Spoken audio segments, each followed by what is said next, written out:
SOPHIA, now, good morning. Good morning, Eric. How you doing? Niko Salama. Welcome to Kenya's biggest conversation. I want to start by apologizing. That wall-to-wall partly is what had me delayed, but I'm glad you made time for me to still come and talk to our listeners, those watching. Asante sana. What wall is this? What is wall-to-wall? End-to-end. Okay, what is Covered, end-to-end? 360 coverage. It's like everything you need to know in this election, we've got it for you covered.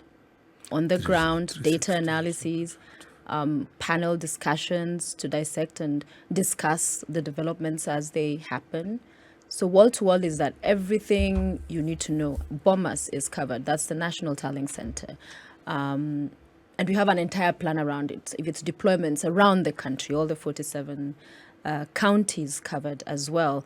If it's now that role we have around also tallying of results, having our own data team, having clerks that we've hired on boarded as Standard Group around the country, collecting, bringing back this Form 34As and having our own system. Of course, we're not like IEBC, but there's that backup system. Remember in the past you've had you have results coming, then at some point it hangs and all of you have stalled.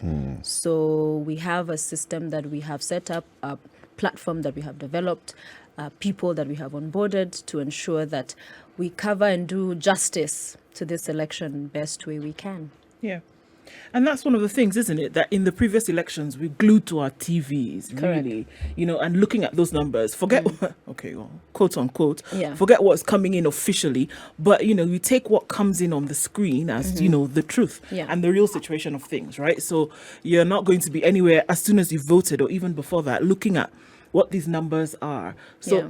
I guess one of the questions that folks would say, the validity of these numbers that you see, and now you're talking about putting in the work to make sure whatever numbers you're getting then are being transmitted to folks so they can see Yes. exactly what's going on. Yeah, because you find from the 2017 election and subsequent petition and then the minor KI judgment, Form 34A, these are the polling station. That result is final. So there isn't, you're not calling it as was in the past provisional results, where IEBC then still comes here, the National Tallying Center, and does all this alignment verification. So purely, even if you read that judgment, it says the exercise at the National Tallying Center is pretty much mathematical. Right. Because if anyone has an issue with what the result is from the polling station, then that is dealt with at the courts. So that result is final. So once we're able to get that with our team here, and remember also the other lesson we learned, as you said, you used to have, it has hang, you've all stalled at these particular numbers.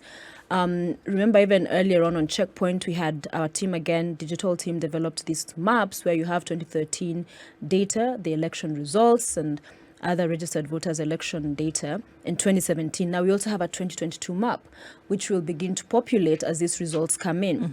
The beauty is even at any point where there's a hitch or glitch, you're not then stuck to some screen at the BOMAS. Yes. So we're able to still do analysis and move that conversation forward as we are getting this information. But the game and where it will be won is how fast you are with getting with your own internal teams, because what we also have is connected to the IEBC system. So each media house has been given that. So you're getting, which will be an avalanche if you think about it, of the Form 34As. So you really have to prep and be ready for, even by the polling stations close at 5, and remember it's 700 per polling station. That's very quick turnaround in counting. So you'll quickly start having all these things coming in. So we hope that everything works out and that Kenyans will be able to follow to the minute these events as they unfold. But Sophia, just to be clear, we are not talking about just covering the presidential election. Correct. We are covering all the elections that are taking place across the country. Yes. So we have, of course, the one presidential. We've got the 47 county Senate. Yes. We've got the 47 county woman rep. We've got the 290 constituencies. We've got the 1,400 or so civic wards. We have the 47 governor seats. So all that people will be getting to know, of course, not to the greater detail of the MCA position, but Yes. governor, MP, senator, woman rep, president will definitely be giving the results as they come out. As they come out, because what the clerks we've onboarded is both at the constituency level and at the county level. So you have 47 folks that their job is to ensure they're telling us and sending the information where they are assigned and deployed. So yes, we are covering the entire election. By day 2, 3, you'll have a lot of the projections or confirmed wins as announced, and especially for the woman rep, MPs as well, and we'll be relaying that information as we get it. So the screens will be very busy because there's a whole lot of data that's coming through. And what we've done is a team as well developed new graphics to allow for us to easily communicate all that's happening. So that, for instance, at any given time, you have split screens that are giving you the results if it's at the presidential level. And then if it's the governor races as well, you're getting this information. And so it will be, you're getting a mix of things at the same time, but clear. We're not going to confuse people. The thing is how we structured the system and flow of information is such that it's spacey, it's up to date, but it's also across all the races. So, of course, the biggest one is the presidential race and the results there, but we have got these other ones covered as well. So both on our map analysis and projecting the same, but also on the graphics that will appear on screen. For the MPs, we'll just have them on scrolls because they're quite a number, 290. It will be very crazy to try put that on screen. But yes, we have the entire But of country course, we'll be covered. looking at, the big names. Correct. For example, if a big name drops, if a Yes. big name loses, then that also then pops out and says, all right, so this is what's happening at constituency X.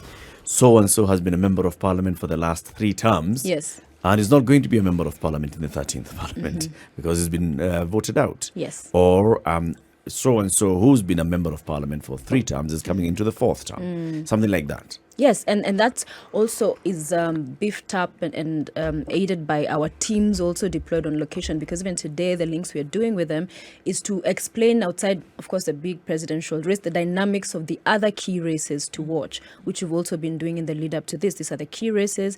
These are the permutations that we witnessed so far. So even at the point a big fish, or they're called big boys or girls, fall off, or we get to see some interesting developments, we'll be able to put into perspective and get reactions on location, how that is panning out. So yes. So is the wall now... Have you understood this wall? Is the wall City? now walled enough? Yeah, I'm a bit slow, so some of these things take a bit of time to just sort of like put Digest. In a minute. Yes. I have understood the 360. I understand the 360 I get.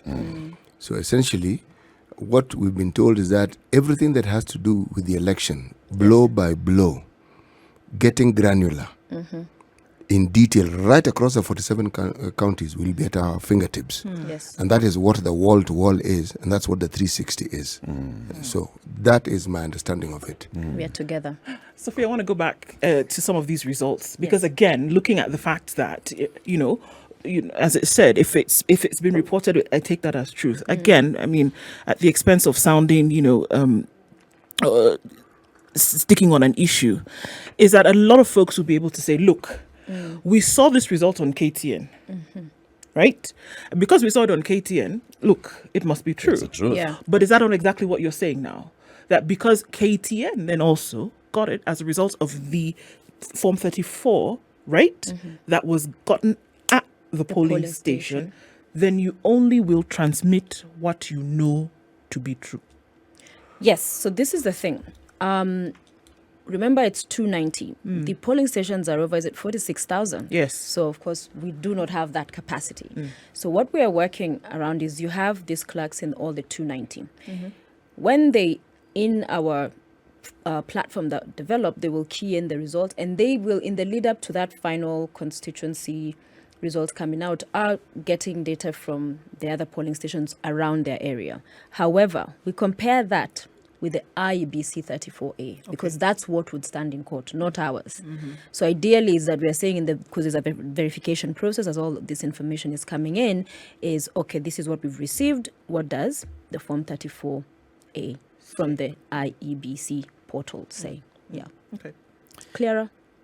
Much. For the audience, again, just going back to that question by Ndu, if Media House A is showing this kind of figures from this constituency without necessarily saying which particular polling stations they are quoting.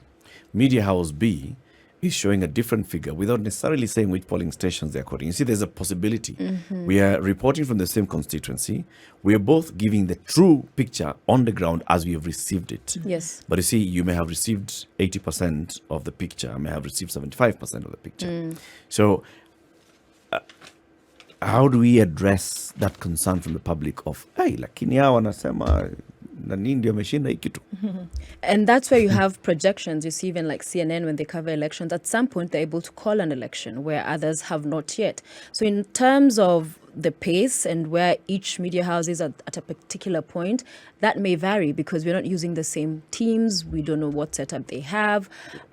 So it is one of those that will really be waiting to see how it plays out. But for the responsibility on each media house for us, especially here, is that by the time you're having that chain of command in accordance to the clearing or verification and approval that now you can publish this result, is that due diligence has been done. So are we able to stand by what we are doing? Exactly. Those other media take us houses, through that engine room. we don't know what they're doing. So that has layers. So from the data team, which is a digital team, there's the platform that has been created. These individuals, the clerks around the country will be able to send their data in there. However, there's backup for if systems fail, they're unable to log in there or whatever. That has been, and they've been taken through training over the weekend as well and did a simulation. Thereafter, then you have a team that has been throughout the evening. You have all these over 40 people seated, right? Getting and tracing what is IEBC putting out, the Form 34As, and they're able to look against these forms. Again, this is all information that if, just for a clearer picture, if we're able to get that, because that's what IBC shared just recently, the API, which is then it immediately reflects on ours. So it's a faster process as opposed to you see, then you key in, which is manual, which is slower. So we get that right in that it just comes and reflects directly, then it becomes an easier thing of looking and seeing.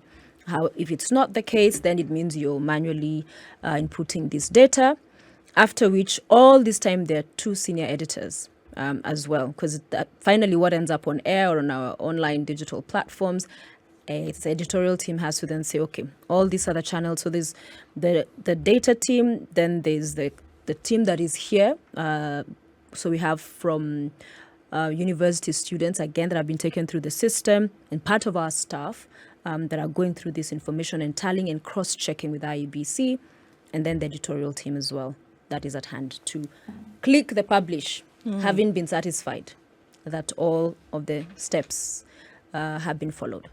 I mean, it's a quick turnaround time, isn't it, though?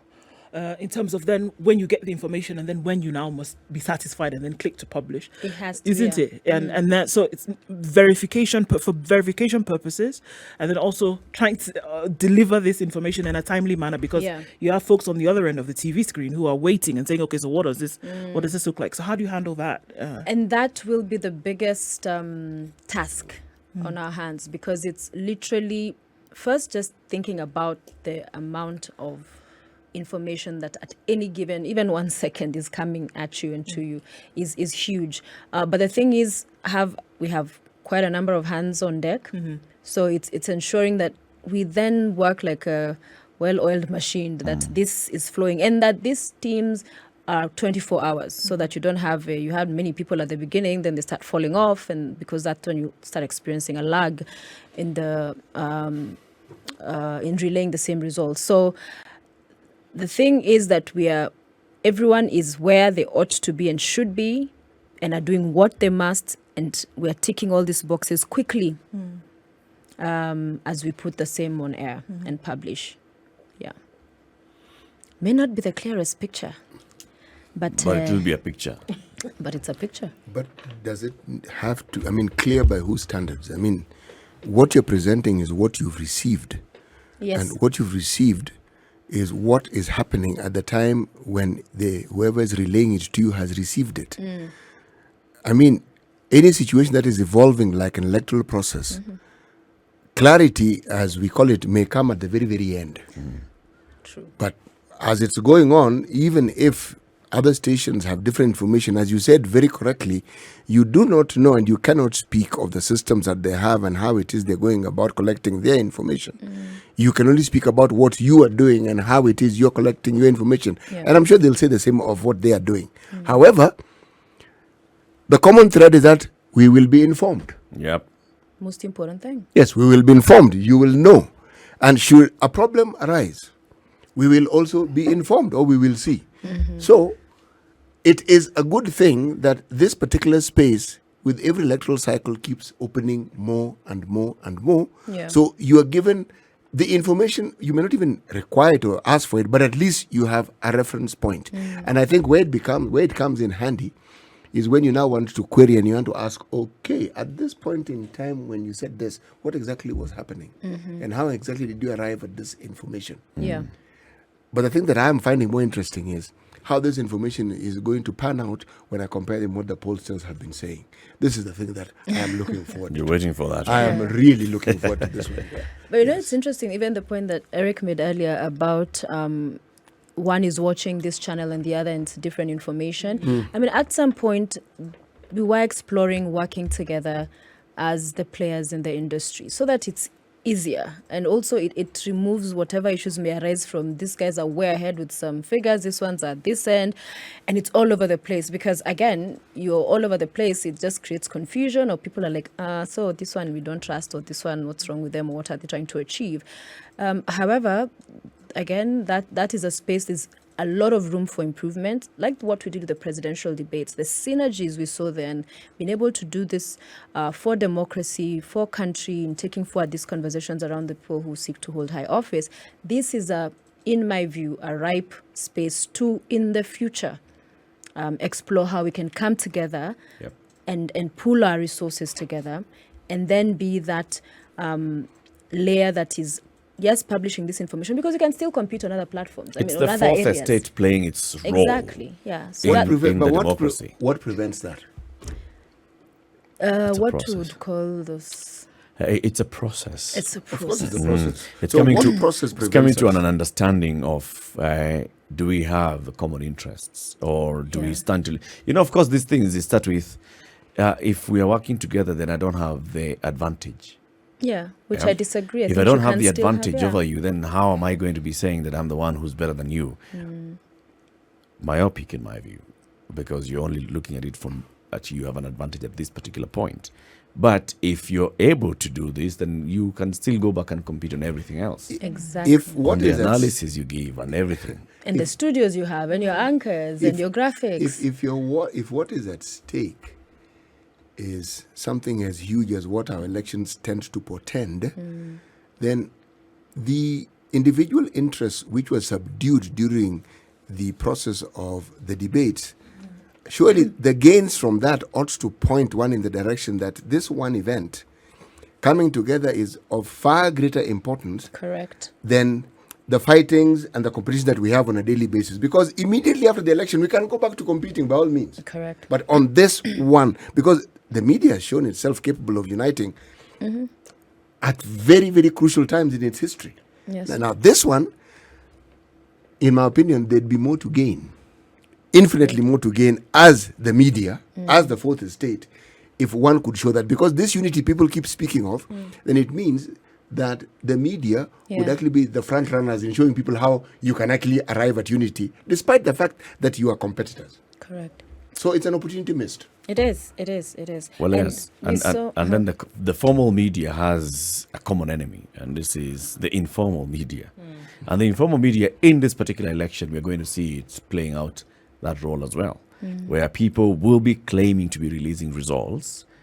They'll be claiming that they are present in various polling stations. Yeah. They'll be claiming to be present in various constituencies, and they have access to the results that are coming out of those constituencies with no verification whatsoever.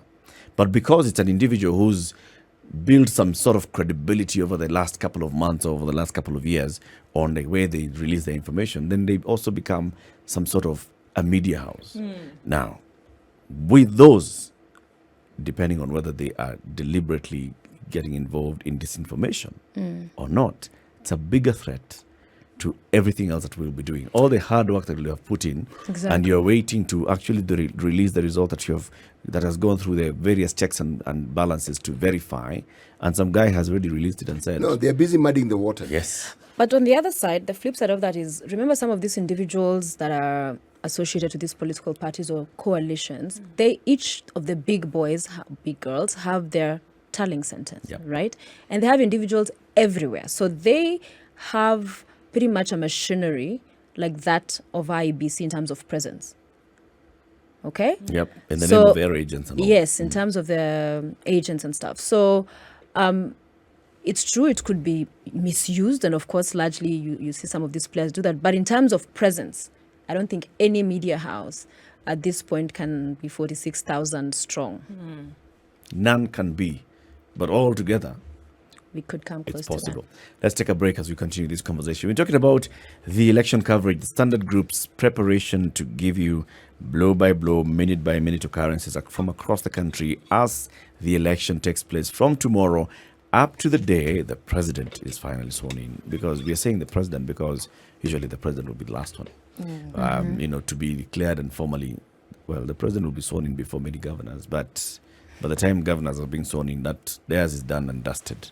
It's from voting tomorrow, from polling centers opening to voting, to the process of voting, to polling centers closing, to counting beginning, to results starting to streaming out of the polling stations, all the way to the constituency, to the county, to the national tallying center. The results coming out and solidifying, the results being announced formally, the results then being challenged, the winners being sworn in. The entire thing will be ready with you wherever you are. This is the Situation Room, the only way to start your day. SOPHIA WANUNA, Deputy Editor, Broadcasting at Standard Group. She's the one who's the boss of KTN News and the coverage that's going to be coming out of KTN News. The entire editorial team has sat and arranged this and actually come up with a plan on how the Standard Group as a whole, with the converged newsroom, is going to be covering and relaying the news out of every part of this country during this time. So let's just go through the motions, Sophia. 6 a.m. tomorrow. 5 a.m. tomorrow. 5 a.m. tomorrow. What happens? We begin our election day coverage. So what we have, so from 5 a.m. is going to be 24 hours throughout. Midnight, there'll be an anchor in studio. There will be links from around the country, Bombers, all the locations. So 5 a.m. to 10 a.m. is our English block. So pretty much once we wake up, press review by Dibal, what's in the press, the first hour. From 6, we go full throttle on the ground. So presence, which we have around the country, we get to hear from all these folks. And then intermittently, you have a bit of discussions going on, but largely tomorrow, it's out there, what's So happening. reporters on the ground. Exactly. Okay. Yeah. Or giving us a picture. So this particular polling station has opened on time. Polling center has opened on time with all its Yes. polling stations. This particular one, there's been a delay, and this is what has occasioned the delay, and this is what the IEBC official on the ground is saying, and Yes. this is what we expect to see. This is what the voter turnout is looking like. This is what the various candidates are saying. They're turning up to vote. So this happens throughout the day. Throughout the day, Tomorrow. in terms of our data center, we will be saying, here we also have our map ready. It's blank, as you can see. And once the results start trickling in, you'll see change in color. It's all white now. The colors we're going with, of course, is blue for Azimio and yellow for UDO Kenya Kwanza. So it will start populating.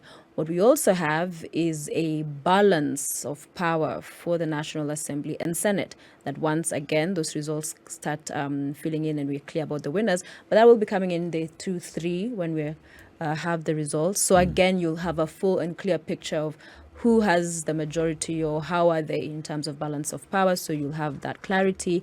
But throughout this coverage from tomorrow onwards is that you have a real situation being painted of what's happening on the ground. As I said, Bombers will get very active from evening of tomorrow because that's the National Tallying Center. So in terms of briefings, remember there's that also every day. So in case there's a big issue somewhere, that's where, of course, we expect that coverage. But also we will be covering the the presidential candidates. So you'll be able to see them go to their polling stations, vote. That's a money shot. So we'll have that, and some of the other key contestants from wherever, aspirants from wherever, candidates, I beg your pardon, from wherever they're voting, being able to bring that as well. So the results will start trickling in, obviously, from, let's say, around 11 p.m. tomorrow night. Actually, From the various, in terms of proper result of, Yeah. we're getting some declaration of winners Okay, here yes, and there, yes. right? yes. And this continues from then on, up to the point when we have some sort of clarity on MP seats, governor seats, senator seats, woman rep seats, and the law allows the IEBC returning officer, the national returning officer, at least 7 days to declare the presidential result. Are we likely to get this on the first day, the second day, the third day, the Nah. fourth day? By all What do you project? indications, from the lessons of 2017, remember they announced after 3 days. And one of the issues that came up in that petition was that at that time you were announcing the result, you had not received Form 34As that came to a total of about 3.5 million votes. So what were you announcing? And that's when, if you remember, that very controversial statistics word came up, that those were statistics, the things that folks were seeing on the screens at Bombers. So since then, even when you share all of these commissioners talk, and the chair is reminding the country, we have 7 days. And because we want to satisfy ourselves that we've received all of this information, we ask the country to be patient. Because see, there's also that thing of, oh my gosh, what's happening? So you're dealing with, this is high stakes, and everybody is waiting. There'll be a very little output in terms of work for guys until that happens, because everyone is glued to their screens, even if they report to work on Wednesday.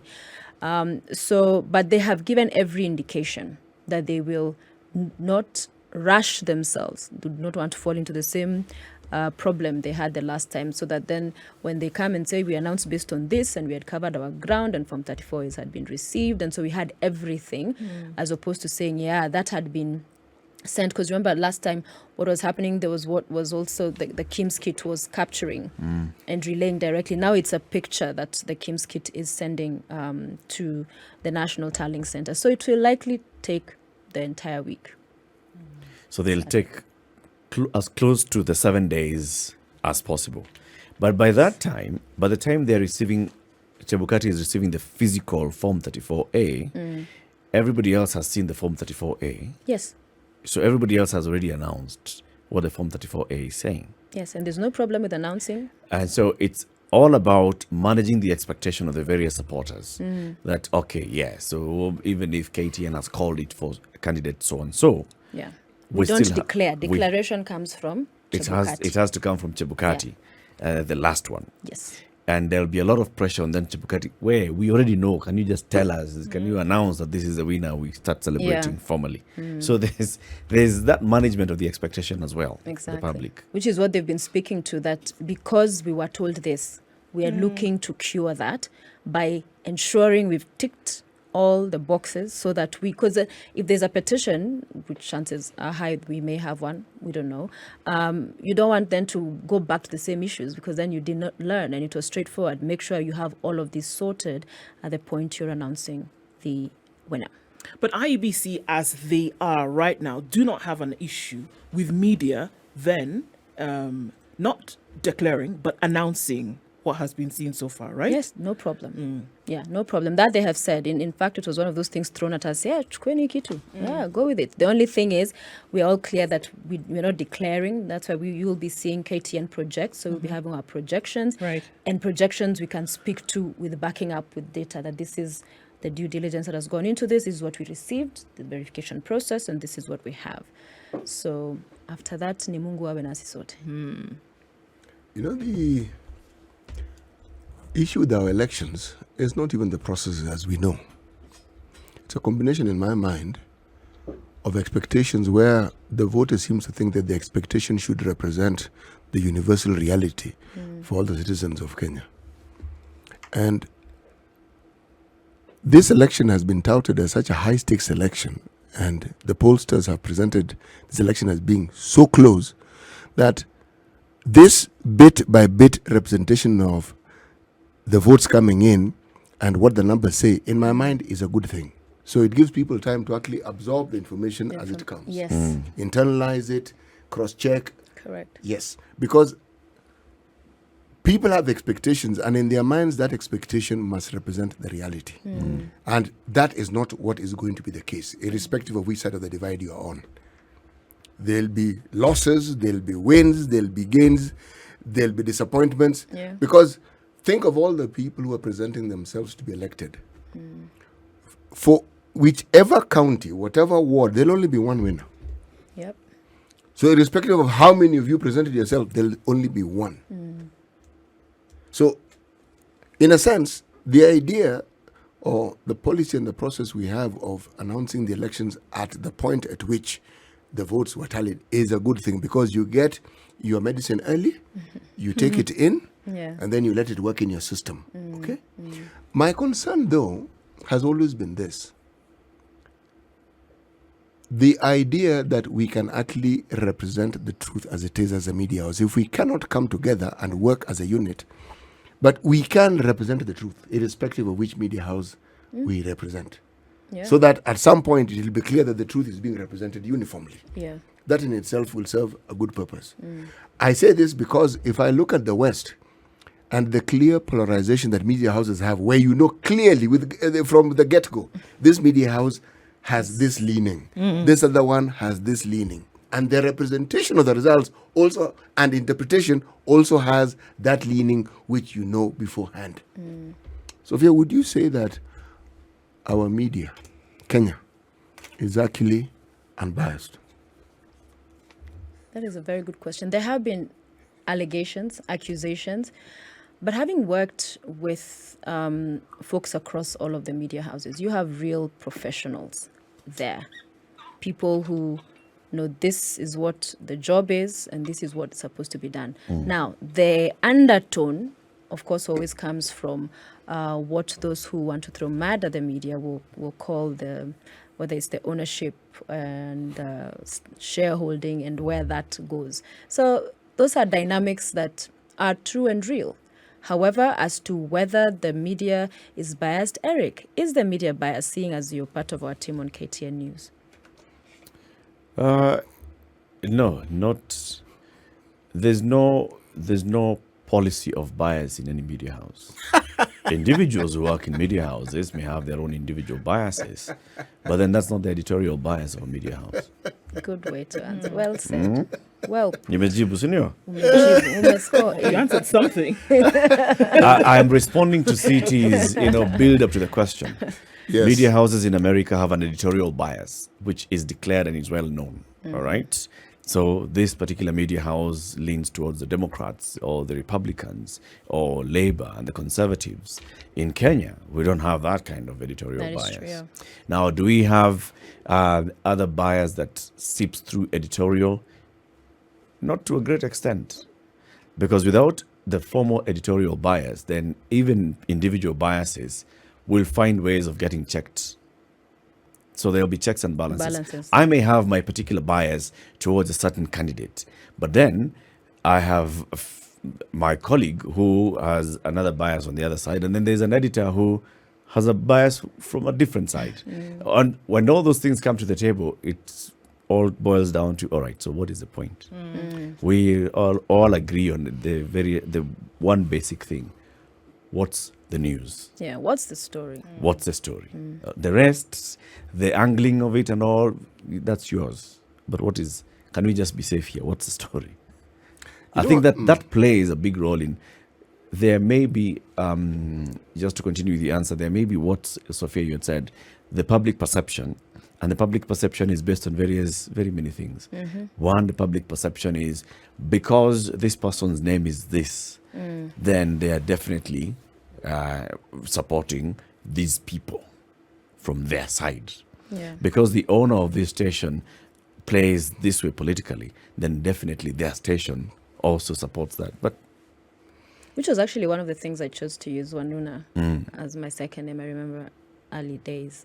Why? Because I found when I used my surname all the time, it was like, kwa hivyo wewe ni wanani? So it throws people off. Not that, I mean, and of course, Your everyone- name betrays you. Yeah, exactly. So, anywho. You know, I ask with reference to the fraternity of the media to which I belong, is because I've been thinking about how we have presented these elections as the media from the get-go. And I have been of the view that we have overemphasized the election to the detriment of other key issues that have been happening in this country, like drought, famine, people going hungry, the numbers increasing. So it's like what is happening in the electoral sphere took center stage, and it was the most important thing. And I'm saying it isn't, and it wasn't. It's important, yes. But there were other things that are happening in the country that required attention, and we were in the position to have highlighted it and made it a priority, because when we do so, other people take it as a priority. Yeah. But we didn't. So I am saying we had a bias. We had a bias towards the politics of this country. Okay. Is it the media or is it Kenyans? And we, the media in Kenya, come from which country? Are you talking about, is it the audience or is it the media? Yes. I'm talking about the media. We, us. Sisi. Sisi, yes. Si watu wengine? Sisi ni wanasiasa. Sisi wenyewe. Sisi. That is my position, if I look at it. Yes. I mean, if as looking at the events of tomorrow, Sophia, and then just saying, look, over tomorrow and then over the next at least 7 days, you know, in terms of responsibility. I mean, we started off the show in the morning talking about the responsibility now that lies on the shoulders of Kenyans to go out and cast their vote. Yep. But then I look at it as a huge responsibility that also then rests on the shoulders of media to then be able to share an authentic position of the situation on the ground. And now talking about the different things, the different hoops now that, you know, just media has had to jump through to make sure that what is being delivered then is an actual, true and honest representation of what's happening. I mean, facts first, really to say, this is the situation. Yeah. What would then be your, you know, your commitment to Kenya at this point? Because here there is, people will wake up at very early hours of the morning. Some will not sleep to go out and vote.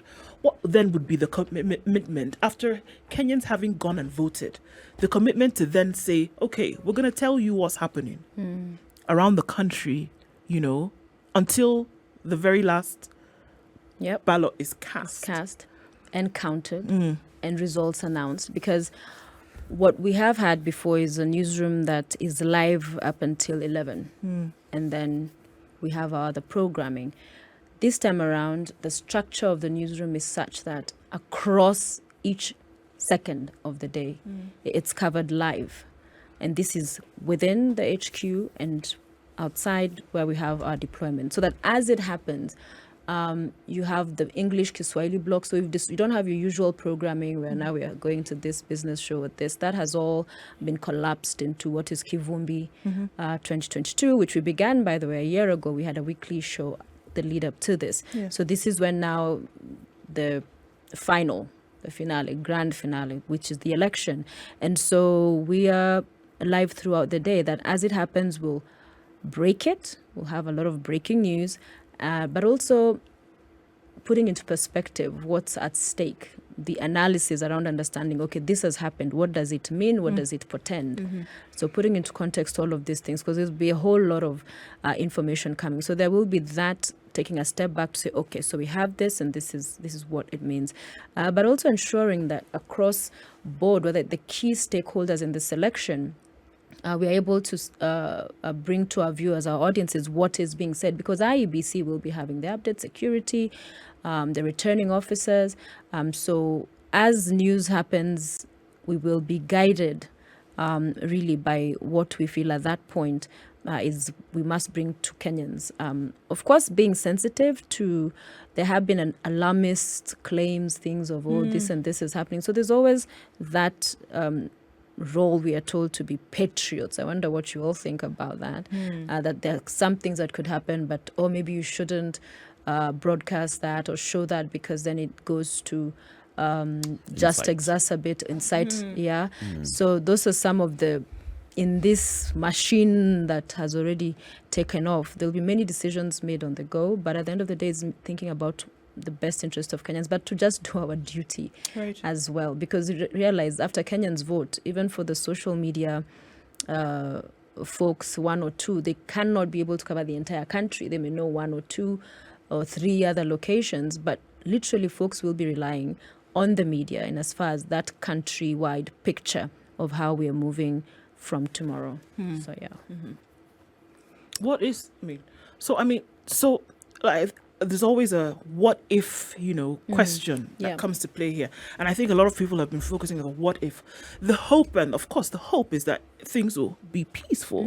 But then media also has to deal with a what if situation. And so then what is the decision to then cover things that go south? When we say development begets development, then maybe a bad situation then begets another bad situation. But then are people propelled by what they see? So what would be the decision to cover something that may go south on election day, the Yeah. days after that?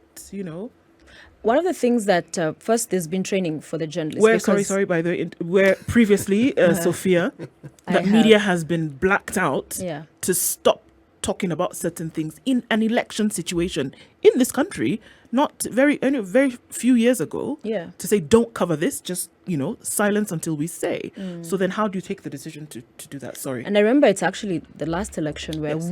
we had been told not to cover what was unfolding in Kibra. And I remember as KTN News, we said, no, we went there and our journalist was actually arrested thereafter. So the thing is, first, from the journalist's point of view, for all our journalists, is that no story is worth your life. I mean, you first, at that point, evaluate a situation. And there's been that training and just to be present, that you can be going for the story, but you don't want the story to take you out. However, in those situations where it's something that is happening, we will show it. We did even with the by-elections, right? There was some issues of, you saw people with the money bags and whatever, and tear gas and all that. So the thing is, there's different, range of, because there's what is organically happening. And so we are telling you that at this particular place, this and this is happening. And then seeking other agencies, if it's the police, what are they saying? What is their reaction to this? So it's a story that speaks to, fine, this is happening, but is there anything happening? If it's not, it should be happening. So calling for that to happen. But I think at the end of the day, we are not to be used by the state, the media, or to be directed, if you like, because that's a slippery slope. It means many other things. So the independence and freedom for us to do our job unencumbered is one that we must protect. Sure. It's interesting that even as we talk about evolving stories during election day, it looks like the process of being in the media and doing what we do and plying our trade is also an evolving process. Understanding certain limits, understanding how far we can go, and primarily understanding the focus of what our duty is. Not just function, but duty. And what it is that we owe, because we actually do owe the general public. Now that tends to be a fairly tall order sometimes.